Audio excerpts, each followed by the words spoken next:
Episode 66. Jiwa yang meronta. Di lain sisi, Sekte Angin Hitam. Yun Xiaomei sedang berada di antara rak buku dalam perpustakaan. Dia membaca berbagai buku yang mengarah ke terdirinya Sekte Angin Hitam. Kemudian dia mencari silsilah dari semua ketua yang ada di sekte. Setelah hampir setengah hari bergulat dengan buku, dia pun akhirnya menemukan nama keluarga Yun di antara banyaknya nama keluarga pengikut pertama Sekte Angin Hitam. Terus dia meniti tangannya di barisan setiap nama hingga nama terakhir. Hanya ada nama Yun Hai. Mengapa tidak ada namaku? Gumamnya. Apakah benar sepenggal ingatan ini? Cao Lingan atau yang sekarang dikenal dengan nama Yun Xiaomei terus menggali ingatannya. Walaupun sakit kadang menyiksa kepalanya, dia terus berusaha menyatukan kepingan ingatannya. Kemudian dia melapor ke administrasi bahwa misi gagal. Dan kakaknya mati. Setelah itu dia kembali ke kediamannya. Dan menutup diri. Zhou Ruyue seperti istri yang baik. Memasak sendiri dan menata makanan di meja dengan baik. Meski dia terlahir di rumah yang berkecukupan, namun dia sering membantu ibunya setelah selesai berlatih. Jadi dia memahami cara memasak makanan yang enak. Kakak Zhang, ayo makan, aku sudah memasak yang spesial untukmu, ucapnya lalu berjalan ke arah Zhang San setelah melihatnya masih duduk santai di pinggir ranjang. Kau seperti seorang istri saja Yuer. Ucapnya sambil tersenyum lalu berdiri karena tangannya sudah ditarik oleh Zhou Ruyue. Itu memang keinginanku sejak pertemuan kita di rumah ayah, ucapnya menunduk karena malu. Baunya harum sekali, pasti enak nih, lalu dia mulai mengambil nasi dan lauk. Zhou Ruyue hanya melihat Zhang San yang makan dengan lahap. Kenapa kau menatapku seperti itu? Apakah kenyang dengan hanya memandangku? Ucapnya sambil mengedipkan mata menggoda. Zhou Ruyue hanya tersenyum mendengar celoteh Zhang San. Lalu dia mengisi nasi di piringnya lalu menyantapnya tanpa berkata lagi. Hatiku sudah terpikat kepadamu. Tak perlu kau goda lagi, ucapnya. Zhang San merasakan ada aura yang mendekat. Lalu dia menghentikan makannya. Ada apa kakak? Apakah tidak enak? Tanya Zhou Ruyue. Bukan, kita kedatangan tamu. Biar aku yang membuka, ucap Zhang San setelah melihat Zhou Ruyue hendak bangkit. Di depan pintu. G-nya. Jadi, undangan, ada hal apa memangnya? Jadi Patriark Sekte nomor 1 mengundang saya yang bukan siapa-siapa ini, tanyanya kepada Dong Hu yang menyampaikan undangan dari Patriark Chongling. Mungkin untuk membahas tentang iblis, ucap Dong Hu lalu dia memberikan lencana tamu. Agar memudahkan bila ingin berkunjung ke Sekte Pedang Kebajikan. Setelah itu dia pergi untuk melanjutkan penyelidikan kepada Lin Song. Zhou Ruyue keluar untuk melihat siapa yang datang. Namun dia tak menemukan siapa-siapa selain Zhang San lalu dia bertanya. Mana tamunya kakak Zhang? Zhang San menoleh lalu mengajaknya masuk sambil berjalan dia menjelaskan undangan dari Patriark Chongling. Aku akan mengantarmu dulu ke sektemu. Wajah Zhou Ruyue langsung cemberut mendengar Zhang San mau mengantarnya. Apakah aku tak bisa mengikutimu Kak Zhang? Aku ingin selalu bersamamu, ucapnya bermanja. Tidak ada lagi kecanggungan di antara mereka saat ini. Jangan. Lebih baik kau berlatih dulu di sekte, ini adalah pil penerobos alam, cepat naikkan tingkatanmu menjadi tingkat kaisar. Dengan wajah masih cemberut dia mengambil botol yang diberikan oleh Zhang San. Lalu dia berkata, aku akan mandi lebih dulu sebelum kembali ke sekte, kemudian dia berjalan ke mandi. Zhang San duduk berkultivasi. Lalu dia masuk ke dalam lautan kesadarannya. Paman, bagaimana caranya untuk menembus batas tingkat kaisar ini? Tanyanya kepada Han Ouyang yang sedang duduk sambil menyesap minuman yang dibuatnya sendiri dari air sungai. Sebelumnya Han Ouyang meminta kepada Zhang San untuk menumbuhkan banyak pohon dan sungai juga pegunungan, agar tak membosankan di sana sendirian. Dia juga meminta sungai untuk diisi ikan untuk dia memancing. Namun Zhang San belum menemukan ikannya. Kau harus memiliki pil embun hati. Itu syarat utamanya. Itu syarat utamanya. Setelah itu kau dapatkan. Akan aku jelaskan lagi nanti, tutup membuat jiwa penasaran Zhang San meronta. Lalu apa bahannya? Aku akan membuatnya. Hahaha, Han Ouyang menertawakannya. Jika itu mudah dibuat, maka akan banyak orang yang berada di tingkat dewa di alam ini, ucapnya serius kali ini. Nanti jika aku melihat bahan-bahannya, akan kuberitahukan kepadamu. Kalau begitu aku akan kembali, ucapnya. Sebelum membuka mata, tercium harum semerbak bunga yang menyengat di hidungnya. Lalu dia membuka matanya perlahan dan melihat keindahan di depan matanya sedang menyisir rambut yang basah. Sungguh pemandangan yang indah. Memakai handuk yang terlilit sedada dan sepaha. Duduk dengan kaki menyilang. Jiwa lelaki mana yang tak meronta melihat keindahan ini. Kelelakiannya bergerak gelisah ingin keluar. Namun dia mencoba untuk menenangkannya. Dia kembali memejamkan matanya. Namun perasaan di hatinya tertutup oleh gejolak hati yang membangkitkan hasrat yang lama tak terpenuhi. Setelah selesai menyisir rambutnya, Zhou Ruyue berpaling dan berdiri ketika hendak mengeluarkan baju dari cincin dimensinya. Dia melihat wajah Zhang San yang seakan menahan sesuatu. Lalu dia mendekat dan memperhatikan wajahnya dengan lekat. Kemudian dia berkata, "Ada apa dengan wajahmu Kak Zhang?" Tanyanya dengan polos. Karena dia tak tahu apa yang sebenarnya terjadi. Zhang San dalam pikirannya berperang dengan rasa. Ketika mendengar suara Zhou Ruyue dia pun membuka mata. Astaga! Dia terkejut melihat Zhou Ruyue sudah sangat dekat. "Ada apa Kakak Zhang?" tanyanya. "Tidak ada," sahut Zhang San terlihat gugup. "Apakah aku kurang menarik di mata Kak Zhang?" ucapnya sambil menyentuh dua buah melon yang telah matang itu. Meski masih tertutup handuk, tapi gaya itu sungguh menggugah nafsu. "Jangan terus menggodaku seperti itu.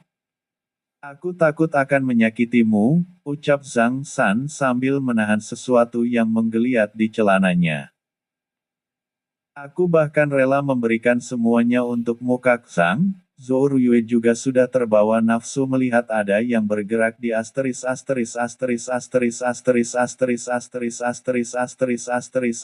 Zhang San. Kemudian dia melepaskan lilitan handuknya dan memperlihatkan buah surga yang menantang dan menggoda. Maaf untuk kalian yang tidak suka dengan tulisan yang memang tidak baik. Saya selaku pengarang cerita, sangat berterima kasih atas sempatnya kalian membaca. Meski tidak dapat menghibur kalian semua. Ini adalah karya pertama.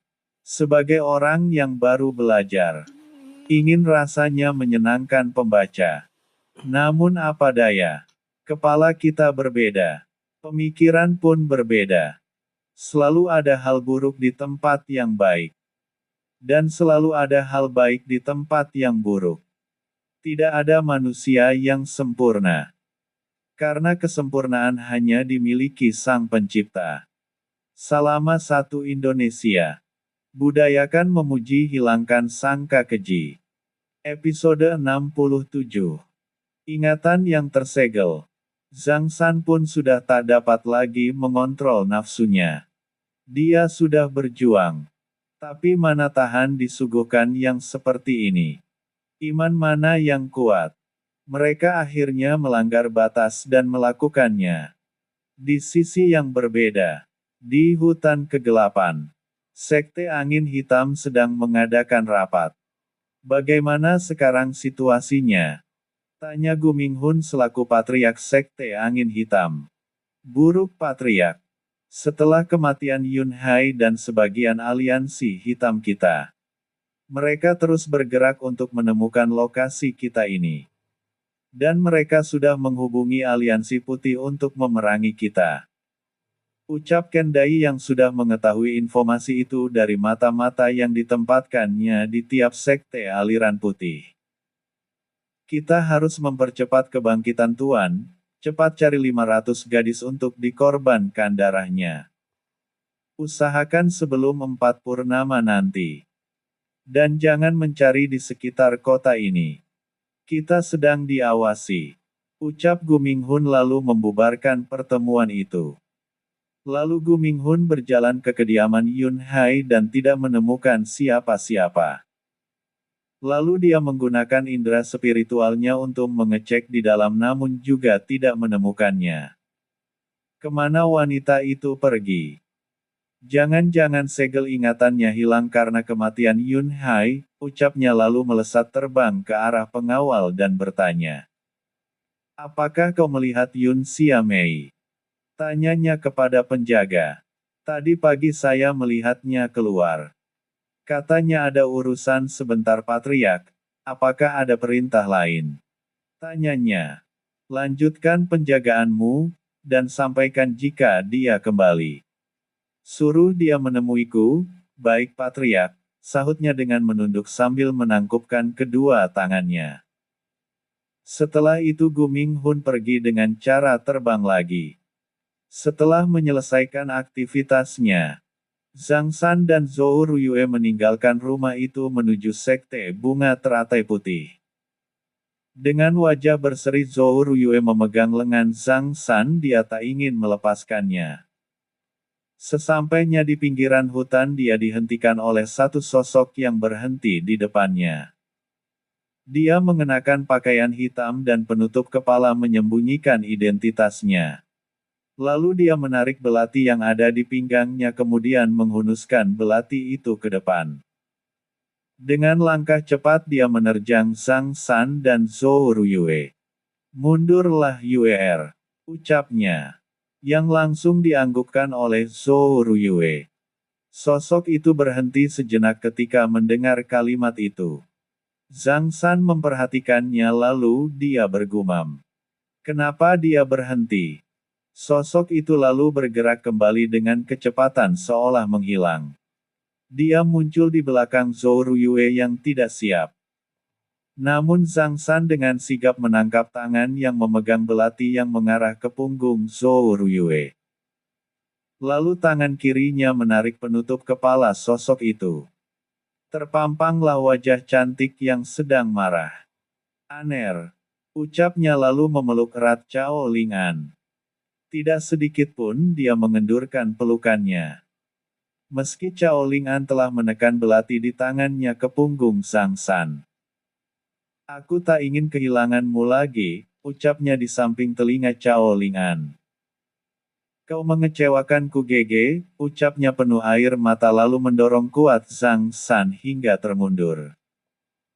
Aku bisa menjelaskannya, tolong beri aku kesempatan untuk menjelaskannya, ucap Zhang San yang mengejar Cao Lingan yang telah melesat pergi.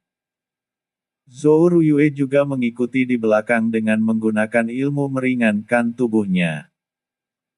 Langkah bayangan, ucap Zhang San lalu langkahnya dipercepat dan akhirnya bisa menyusul Cao Lingan. Aner. Aku mohon percayalah padaku. Cao Lingan berhenti sejenak lalu berkata. Tak perlu kau jelaskan. Kau sudah bahagia dengannya. Tak perlu lagi ada aku di sampingmu. Ucapnya lalu dia berpaling namun di depannya Zhou Ruyue sudah menunggu dan langsung memeluknya. Aku mohon, dengarkanlah. Ini kesalahanku. Bukan salahnya. Aku yang terlalu menyayanginya. Dia bahkan selalu menceritakan tentangmu. Di saat kami bersama, aku mengenalnya lebih dulu. Tapi kau memilikinya lebih dulu. Tolong, jangan tinggalkan dia. Aku akan mengalah untukmu.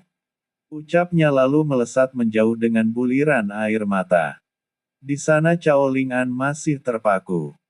Dia bergukat dengan pikirannya sendiri. Hatinya menerima, tapi pikirannya mengacaukannya. Lalu Zhang San memeluknya lagi dari belakang. Dan berkata, "Maafkan aku," hanya itu kalimat yang keluar dari mulutnya. Karena seberapa besar pun menjelaskan kebenaran, tetap akan dianggap salah. Maafkan aku juga yang sempat melukaimu dengan racun. Ingatanku sempat tersegel jadi aku tak begitu mengingatmu. Jika bukan karena Yun Hai itu mati, mungkin aku masih tak mengingatmu." Lalu mereka saling berhadapan dan saling memeluk melepaskan kekecewaan yang pernah terjadi. Zhou Ruyue tersenyum di balik batu besar melihat mereka berdua berbaikan. Lalu dia meninggalkan tempat itu. "Suamiku, kejarlah dia. Aku akan berterima kasih kepadanya. Telah menjagamu untukku." Lalu Zhang San melesat terbang dan turun setelah menemukan Zhou Ruyue yang tengah berjalan kaki sendirian. Lalu memeluknya dan membawanya kembali ke arah sebaliknya.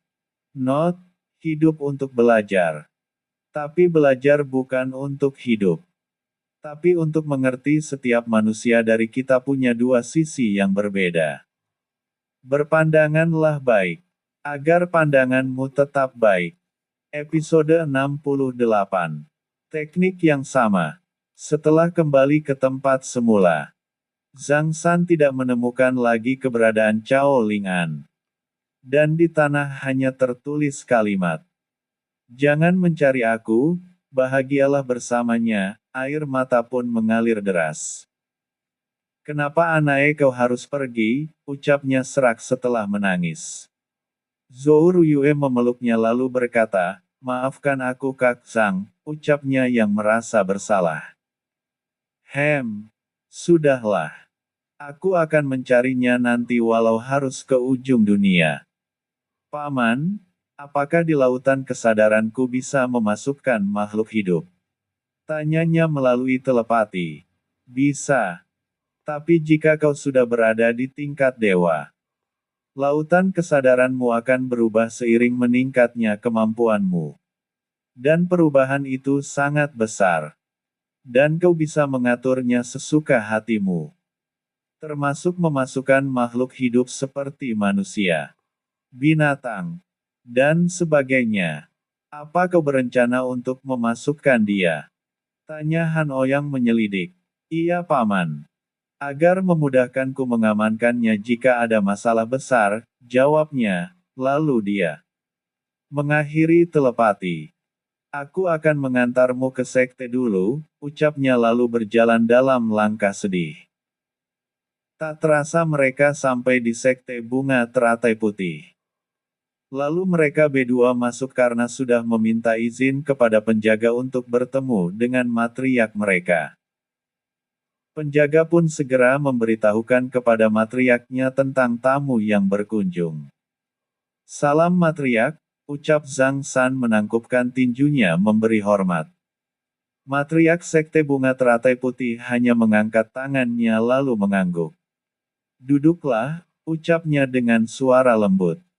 Meski kisaran umurnya sudah hampir 100 tahun. Namun untuk penampilannya tak kalah dengan wanita 30 tahun. Dia berhasil menciptakan teknik awet muda dan merawat tubuhnya. "Aku tidak lama, aku hanya ingin menitipkan Zhou Ruyue. Suatu hari nanti aku akan menjenguknya kembali. Tolong kepada matriark untuk menjaganya." Lalu dia menyerahkan cincin dimensi yang berisi jutaan keping emas dan beberapa pil penyembuh serta pil penerobos alam. Dia juga memberikan senjata tingkat menengah yang tak terpakai. Matriark sekte menyetujuinya. dan berjanji akan melindunginya. Setelah itu Zhang San berjalan ke arah di mana Sekte Pedang Kebajikan berada. Untuk memenuhi undangan yang dia terima. Di lain sisi, Ken Dai membagi anak buahnya menjadi beberapa kelompok. Yang satu kelompok terdiri dari 10 orang yang berada di tingkat prajurit tahap puncak sebagai pemimpin. Kita harus menculik gadis. Ingat harus gadis, dan setiap kelompok harus menculik 20 orang gadis. Ucap Ken Dai lalu membubarkan pertemuan. 3 orang gadis terlihat sedang mandi di sungai bercanda sambil mencuci pakaian. Namun tiba-tiba beberapa orang menyambangi mereka. "Ah, siapa kalian?" tanya para gadis itu sambil berteriak ketakutan. "Ringkus mereka secepatnya, jangan sampai membuat gaduh," ucap sang pemimpin menyuruh anak buahnya bergerak cepat melakukan penangkapan. "Langsung kita bawa ke tempat persembunyian," ucap sang pemimpin di kelompok 5 yang lebih dulu mendapatkan buruan. Di beberapa titik di kota dan desa terpencil terjadi penculikan gadis muda. Bahkan para bandit juga ikut berpesta, mereka tak ingin kehilangan daging untuk dimakan. Bahkan di kota kerajaan Hao pun terjadi gejolak penculikan dan pembunuhan.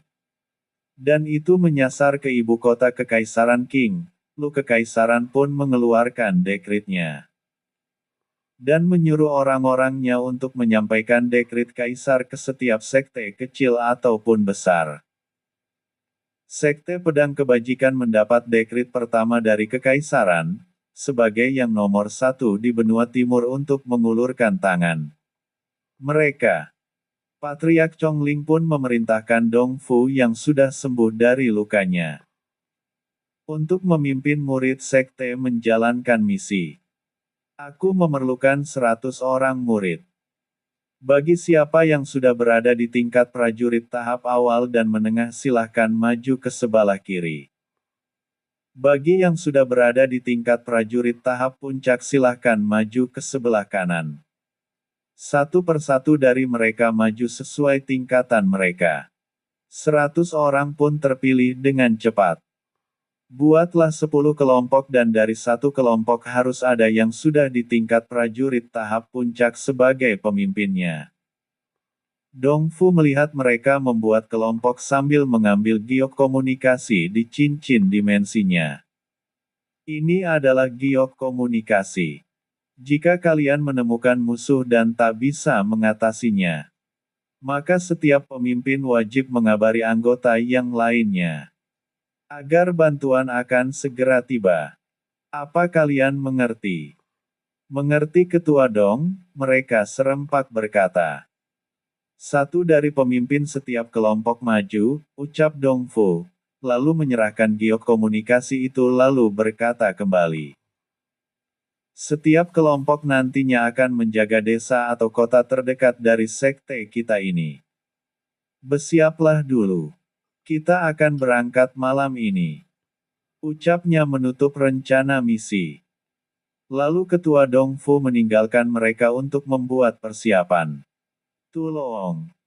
Seorang gadis yang berada di bahu seseorang yang sedang berlari dikejar oleh warga setempat. Terus berteriak. Warga juga terus mengejarnya sambil membunyikan lonceng. Gadis itu terus memukul-mukul punggung penculik itu sambil terus meminta tolong. Berharap saja ada yang menolongnya. Swoosh. Satu sosok menghentikannya, dengan pedang yang berkilau terkena cahaya bulan. Dia menyerang penculik itu yang hanya sendirian beraksi. Penculik itu pun menurunkan gadis yang berada di bahunya. Sebelum itu dia memberikan totokan.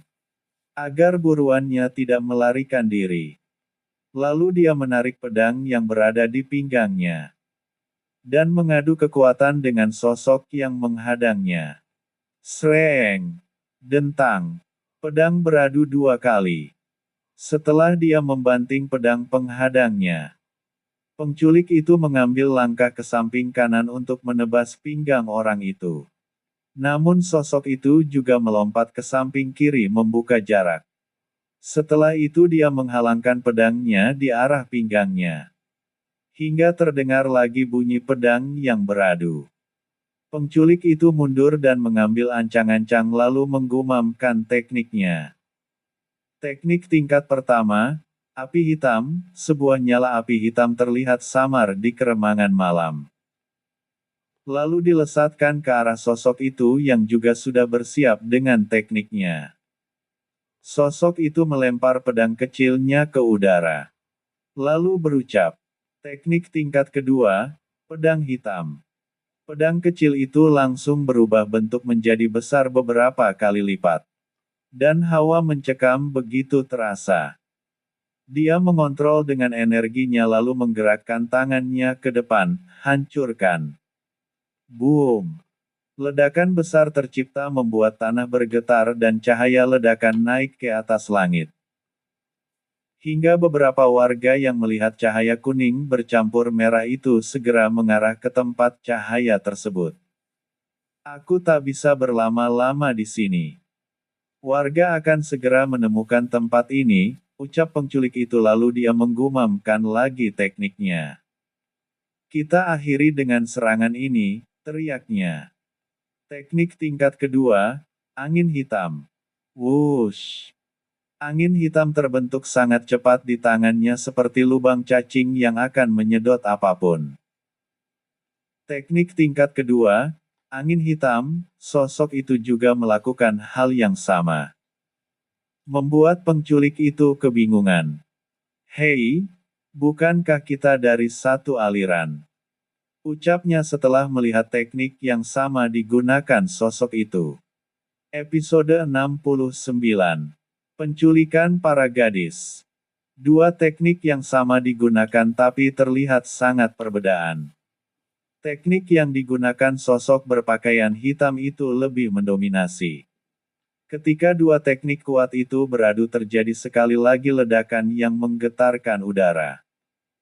Tekanan angin menghempaskan banyak pepohonan hingga ke akarnya. Serangan sosok itu terus berlanjut hingga menghantam tubuh penculik dan menghisapnya dalam kehampaan. Ada untungnya juga aku mempelajari teknik itu. Ucapnya. Lalu Cao Lingan mendekat ke arah gadis itu dan membuka totokan itu lalu mengantarnya pulang. Di tengah perjalanan mereka bertemu warga yang sempat mengejar penculik gadis itu. Lalu mereka dihadang. Berhenti, serahkan dia, ucap salah seorang terlihat seperti pemimpin para warga. Cao Lingan menghentikan langkahnya, lalu gadis itu maju, dialah yang menolong anakmu ini ayah. Sahutnya kepada Pak Kepala Desa itu. Kemudian para warga berterima kasih dan meminta maaf sempat salah faham. Lalu Pak Kepala Desa itu mengundang Cao Lingan untuk mampir ke desa mereka. Cao Lingan hanya mengangguk lalu mengikuti mereka menuju arah desa. Mentari hadir kembali menyapa embun pagi. Kicauan burung ramai terdengar saling bersahutan. Berbaris menunggu sinar matahari untuk berjemur.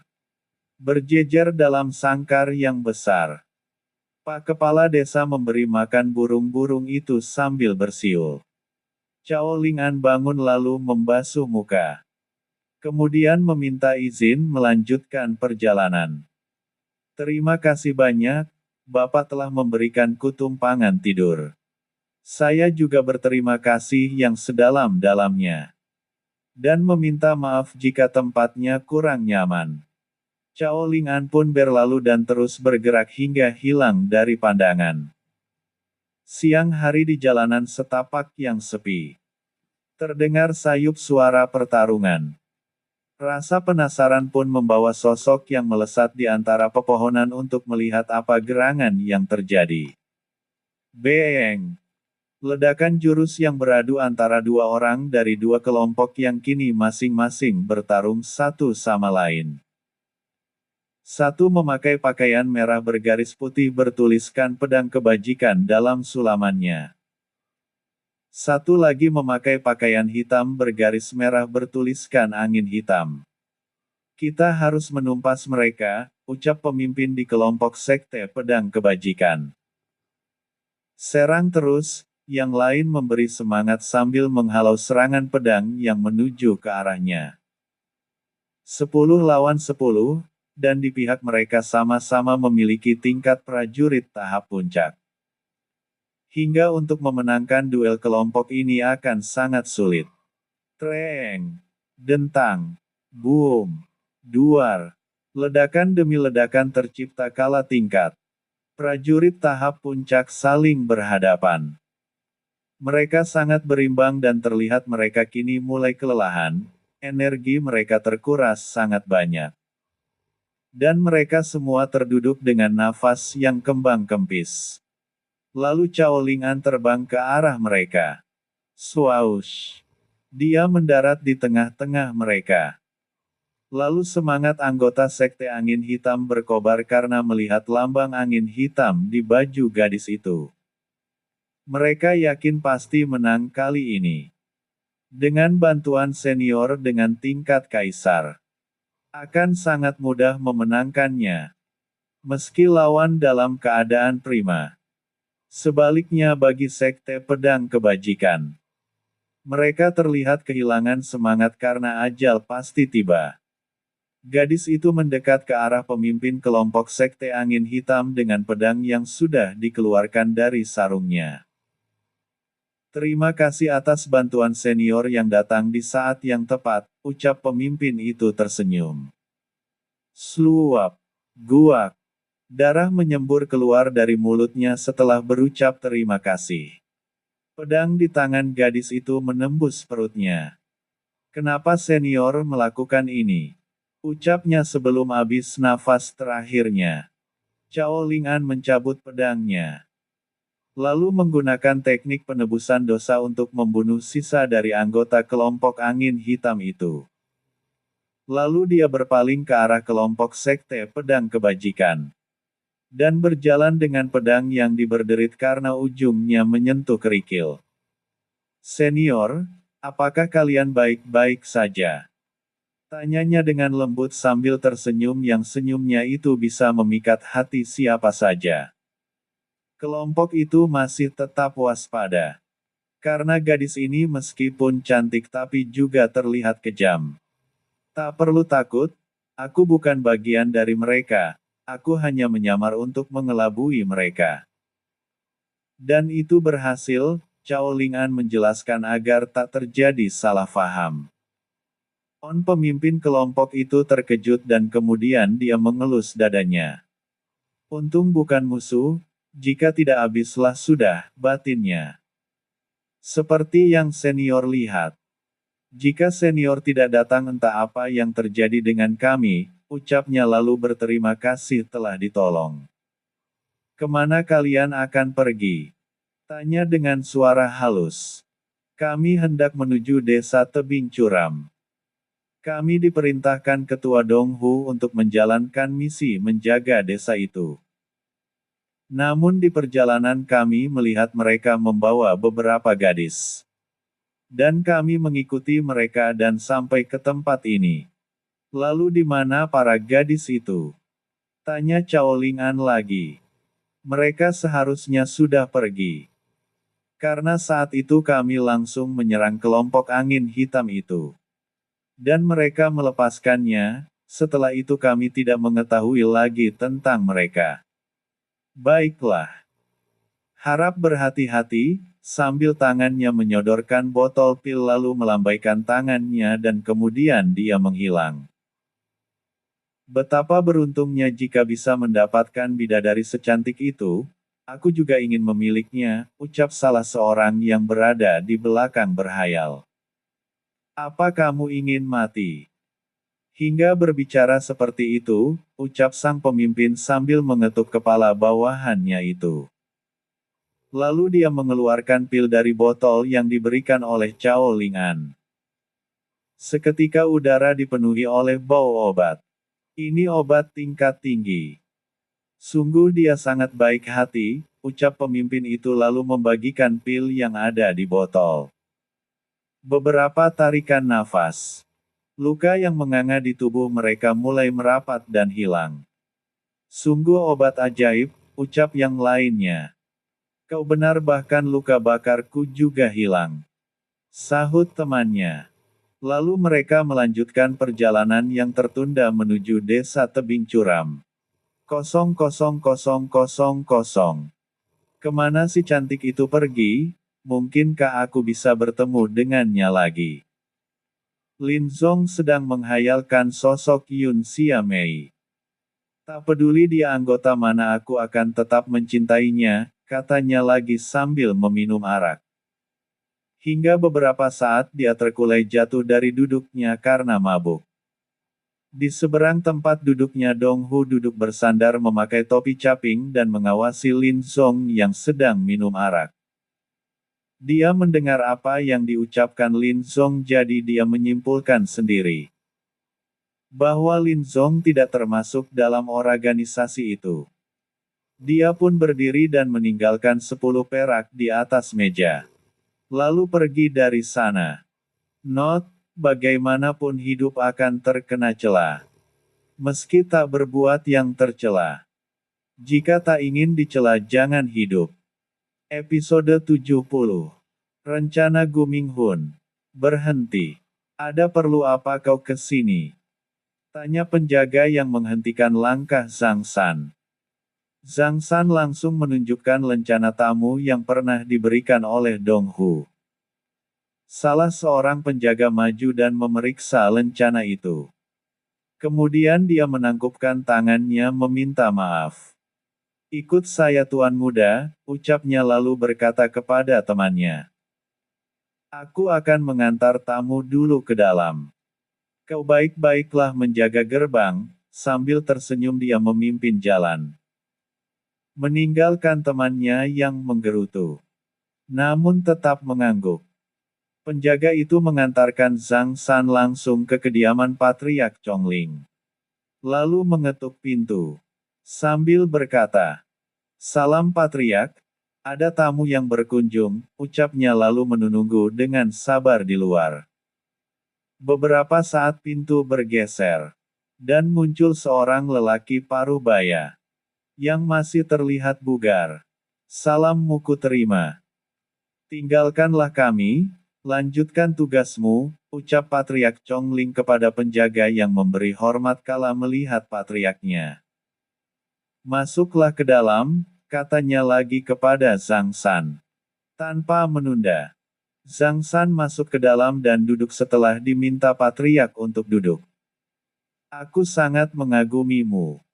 Muda dan kuat," Chongling membuka pembicaraan. "Terima kasih banyak atas sanjungannya, saya tak menyangka bisa berjumpa dengan orang nomor 1 di Sekte Pedang Kebajikan ini. Sungguh suatu yang membanggakan bagi saya. Kalau saya boleh tahu ada maksud apa Patriark mengundang saya yang bukan siapa-siapa ini?" "Baik, kita ke intinya saja. Aku penasaran bagaimana kau bisa membunuh Yun Hai yang berubah menjadi iblis?" Tanya Patriark Chongling dengan serius. "Saya sudah membunuh 2 sebelumnya. Namun mereka masih belum sempurna. Namun Yun Hai termasuk yang sempurna. Karena sudah membentuk inti iblis. Dan jika inti iblis itu tidak dihancurkan, maka dia akan beregenerasi terus-menerus." Zhang San menjawab dengan singkat.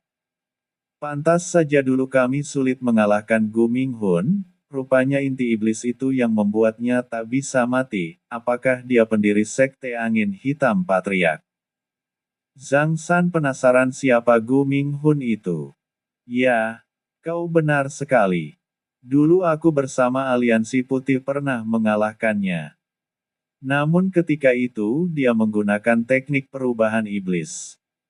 Jadi kami yang dikalahkan pada akhirnya. Akan tetapi suatu hal terjadi padanya. Mungkin tekniknya masih belum sempurna saat itu. Jadi dia pergi meninggalkan kami yang hampir mati. Sekarang kami tidak tahu keberadaannya. Apakah kau tahu di mana dia?" Tanya Patriark Chongling dengan semangat. Zhang San menggeleng. Tapi ada yang tahu di mana keberadaannya, ucapnya. Siapa? Patriark memajukan kursinya untuk mendengar lebih jelas. Dia istri saya Patriark. Dia dulu pernah diculik oleh Yun Hai dan ingatannya disegel, dan setelah Yun Hai mati segelnya terlepas. Namun kami sekarang sedang dalam masalah. Jadi saya tak bisa mempertemukannya dengan Patriark. Maafkan saya, ucapnya. Setelah itu mereka berbincang santai. Dan Zhang San juga meminta saran untuk mencapai tingkat suci secepatnya. Agar bisa membantu. Kalau begitu, saya akan undur diri dulu Patriark, ucapnya sambil menangkupkan tangan. Kenapa terburu-buru? Menginaplah di sini. Aku akan menyiapkan kamar tamu untukmu. Tidak perlu Patriark. Saya akan melanjutkan perjalanan saja, ucapnya lalu melambai ke arah Patriark. Setelah itu dia melesat ke pintu gerbang. Dan menghilang. Beberapa kelompok kembali dengan membawa beberapa gadis yang diculik. Mereka disembunyikan di goa dan akan dibawa ke hutan gelap pada malam mendekati purnama. Mana kelompok yang lain? Tanya Kendai kepada salah satu pemimpin kelompok yang datang. Sepertinya mereka mendapat halangan ketua, jawabnya mudah. Baiklah kita akan berada di sini hingga purnama tiba. Dan kita akan mengangkut mereka, para gadis, dengan kereta. Agar tak terlalu mencolok. Kau berjagalah di sini. Jika ada suatu pergerakan yang mencurigakan lapor saja langsung. Setelah memberi perintah Kendai pun masuk untuk mengawasi ke dalam. Di sisi yang lain, Istana Kekaisaran Qing. Bagaimana Jenderal, apakah ada perkembangan? Kami sudah menemukan lokasi mereka, dan mata-mata yang dikirim telah memastikan banyak wanita yang disekap di sana. Setelah itu Sang Jenderal menjelaskan panjang lebar rencananya. Aku serahkan semua tugas kepadamu Jenderal. Aku harap kelompok ini dimusnahkan secepatnya. Hamba menerima perintah, ucapnya tegas.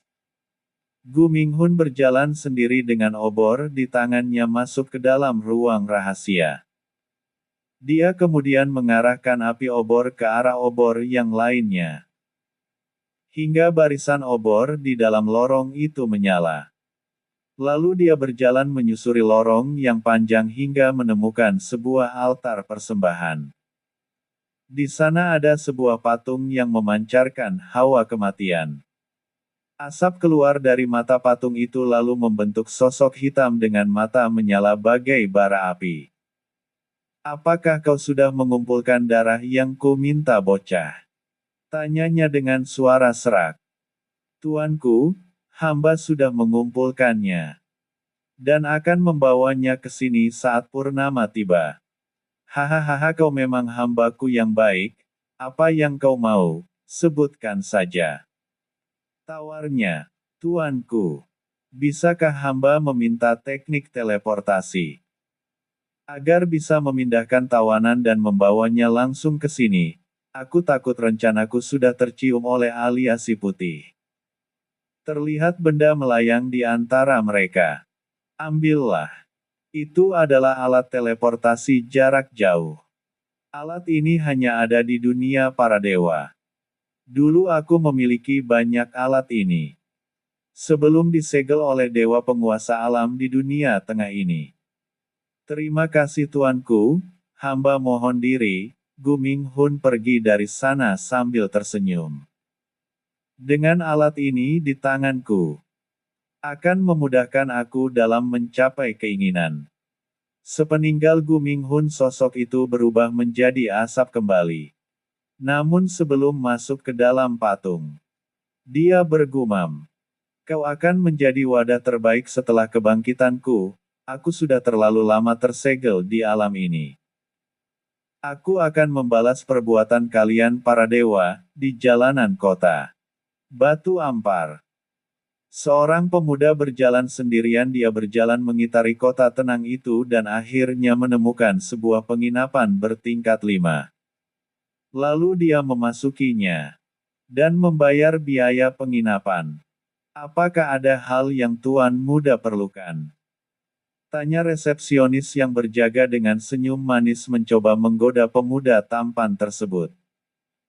Namun Zhang San hanya melambaikan tangan lalu mengambil kunci kamarnya. Dan meninggalkan gadis yang terus memanggilnya. Sesampainya di kamar, dia menutup rapat pintu dan menguncinya. Kemudian duduk bersila dan masuk ke dalam lautan kesadarannya. Bersambung. Episode 71. Latih tanding.